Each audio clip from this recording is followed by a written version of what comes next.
In today's episode, we're exploring the often confusing world of retirement income, specifically how to actually get paid from the nest egg you've spent a lifetime building. We are exploring the same topic we recently wrote about on the blog because it addresses a fundamental tension: the battle between rigid mathematical rules and the human need for safety. Whether you are 5 years away from retirement and feeling the pressure to get this right, or you are already retired and wondering if your current withdrawal strategy is sustainable, this episode will give you the clarity of a both-and solution through our S3 approach to distribution. For many families, we observe through our practice the transition from saving to spending, from climbing the mountain to descending it, is fraught with anxiety. The financial industry often presents this as a binary choice. You either follow a strict rule or you build a complex web of accounts. Today, drawing from our SafeSimpleSound methodology, we are going to dismantle that false choice. We're going to show you how to integrate the mathematical soundness of the 4% rule with the psychological safety of the bucket approach. It isn't about choosing one or the other, it's about integration. So take a deep breath, let's slow down, think constitutionally, and build a plan that is safe, simple, and sound. Let's begin by establishing the landscape. If you read financial headlines or listen to standard money media, you will often hear two distinct camps shouting at each other regarding retirement income. On one side, you have the proponents of the 4% rule. This is a camp rooted in data, history, and academic research. The premise is attractive in its logic: balanced portfolio, you withdraw 4% in year one, adjust that dollar amount for inflation every year thereafter, and historically, you likely won't run out of money for 30 years. It is sound in terms of historical data. On the other side, you have the champions of the bucket approach, or time segmentation. This camp argues that treating all your money as one big pile is dangerous. They advocate for splitting money based on when you need to spend it. This approach is rooted in safety and psychology. Here is the challenge that we identify through our S3 framework development. Retirees are often left confused, feeling like they have to choose between a rigid mathematical rule and a complicated system of accounts. If you follow the 4% rule blindly, you might feel exposed to market crashes. If you focus only on buckets without a withdrawal governor, you might spend too much too soon. At SafeSimpleSound, we apply the principle of integration over abandonment. We don't throw out the 4% rule because it feels impersonal, nor do we blindly follow it. We integrate it with time segmentation to create a robust system that works in the real world, where human emotions and market volatility collide. Let's look at the 4% rule through our SafeSimpleSound lens. From a sound perspective, it is a fantastic starting point. It provides a guardrail. It answers the question, is my lifestyle sustainable?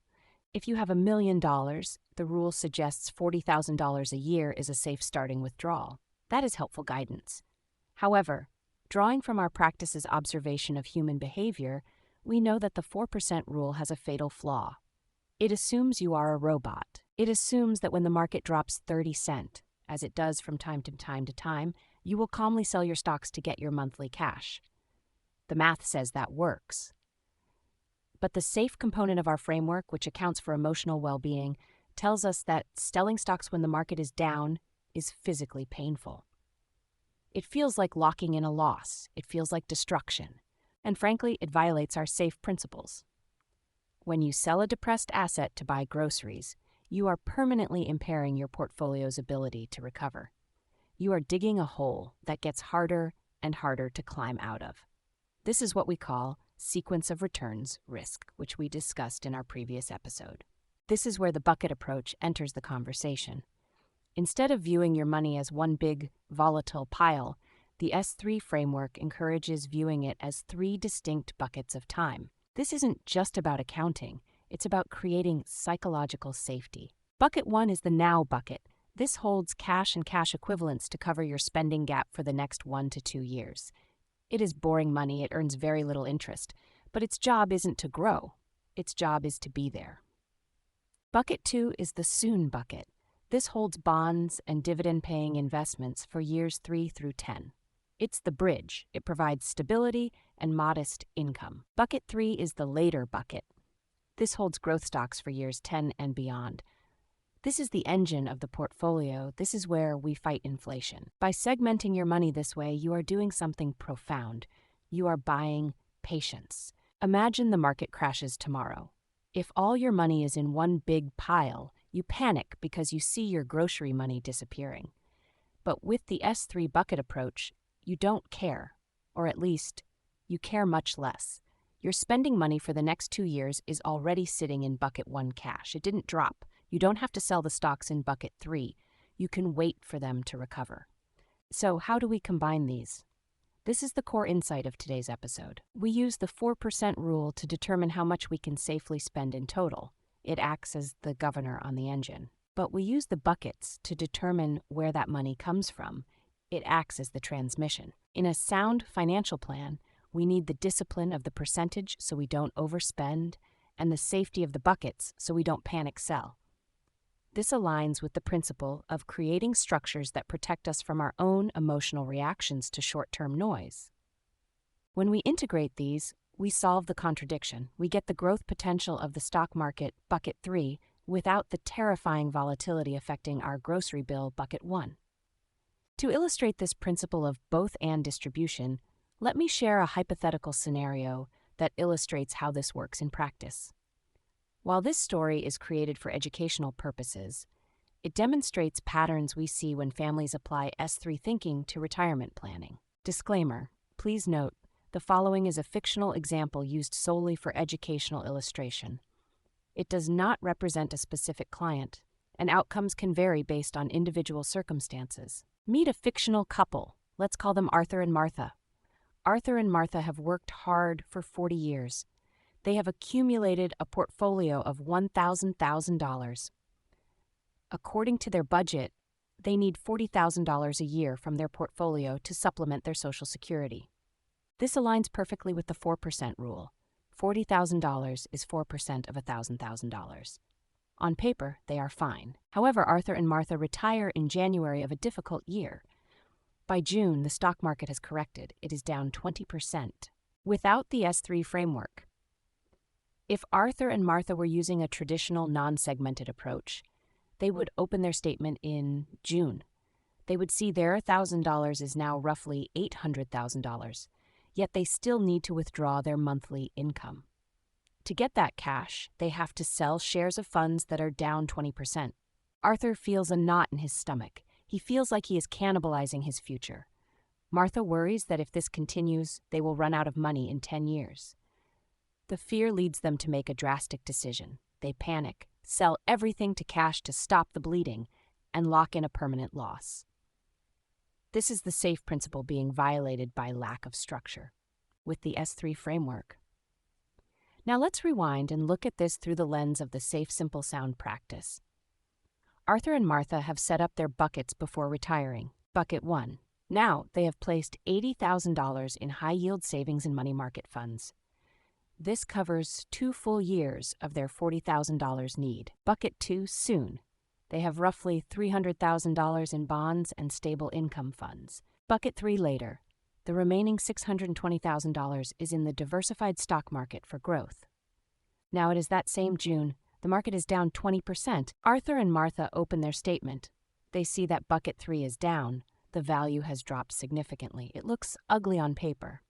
But then they look at bucket 1. It hasn't moved. It still has their $80,000 minus what they spent since January. Their paycheck for next month is sitting there, safe and sound. They look at bucket 2. It has fluctuated slightly but held steady. Because they have applied the S3 framework, they do not need to touch the stocks in bucket 3. They can leave that bucket alone. They are spending from bucket 1. They have bought patience for 2 full years. And if they dip into bucket 2, they have patience for another 7 years.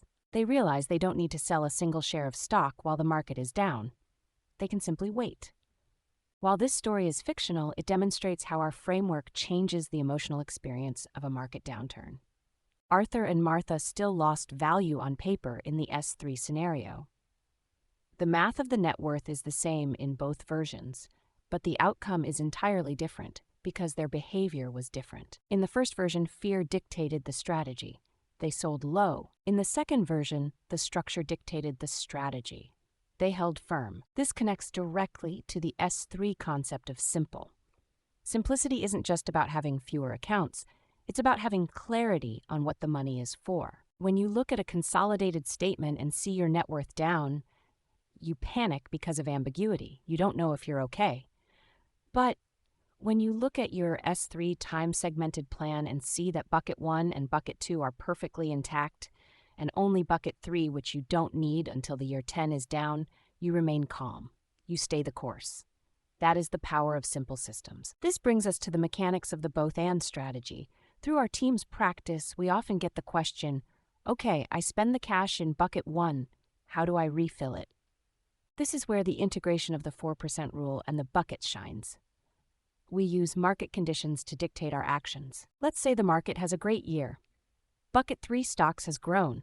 We skim the profits, the cream, off the top of bucket 3. We sell high, which is good, and we move that money down to refill bucket 1 cash. We are systematically securing our gains. Let's say the market is having a bad year, like in our Arthur and Martha scenario. We do not touch bucket 3. We leave it alone to recover. We continue to spend down bucket 1. If bucket 1 gets low, we might tap into the stable bucket 2. We are essentially creating a self-healing system. We harvest gains when they are available, and we consume our reserves when the harvest is poor. This simple, mechanical shift solves the sequence of returns risk. It gives you the simple clarity of knowing exactly which dollar you are spending while keeping the sound growth potential of the stock market working for your future. Let's deepen this concept with one more layer of SafeSimpleSound planning, aligning your income sources with your expense types. In our framework, we categorize expenses into essential housing, food, healthcare, utilities, and discretionary travel, gifting, hobbies. From a perspective, essential expenses represent your survival and dignity. Therefore, they must be covered by guaranteed income like Social Security or pensions or bucket 1 withdrawals.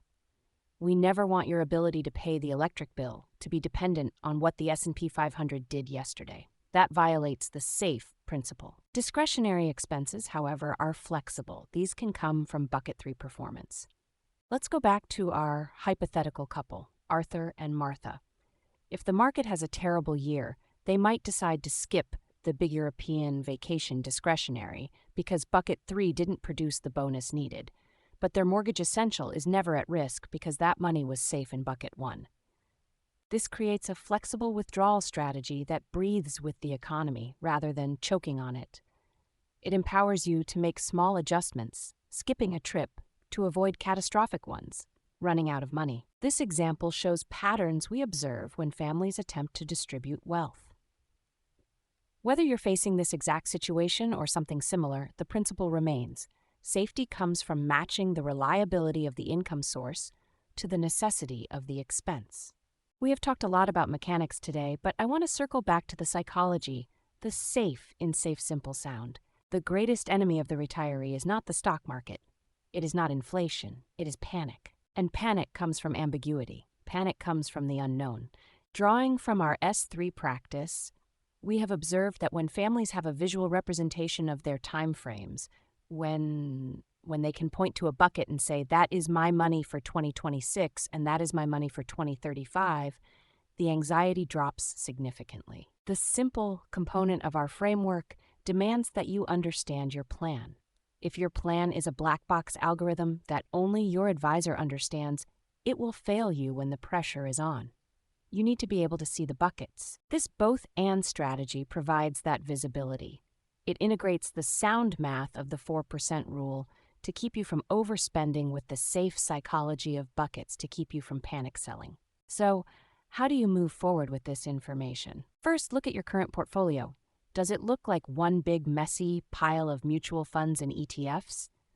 Do you know which dollars are for groceries next month and which are for healthcare in 10 years? If the answer is no, you have an opportunity for clarity. Step 1. Determine your burn rate. How much do you actually need from your portfolio annually? Is it around 4% or is it higher?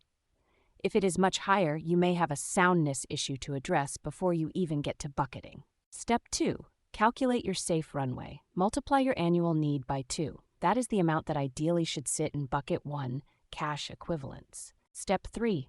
Map the rest. Look at your fixed income for bucket 2 and your growth assets for bucket 3. We know that visualizing this can be difficult if you are used to looking at standard brokerage statements. That is why we have created a specific resource to help you map this out. This episode draws from our recent blog post, The Both and Distribution Strategy, which you can find at SafeSimpleSound.com. Through our S3 approach development, we've created a downloadable tool called the S3 Time Segmented Bucket Planner. This implementation PDF includes a simple worksheet to help you map your current assets into the now, soon, and later buckets. It gives you immediate visual clarity on your retirement timeline. You can find the link in the show notes or on the blog post itself. If today's S3 insights resonate with your family's situation, we invite you to explore what financial planning could look like through our SafeSimpleSound practice. We help families build these buckets and manage the flow between them every day. But even if you choose to implement this on your own, you are now equipped with the capability to separate your time horizons. You have the knowledge to move from a place of anxiety to a place of both and stability. Thank you for joining us on the SafeSimpleSound podcast. Remember, financial planning doesn't have to be a choice between rigid rules and chaotic guesswork. By integrating the safe, the simple, and the sound, you can build a retirement that is resilient enough to handle the market and clear enough to give you peace of mind. Until next time, keep your planning safe, keep it simple, and keep it sound.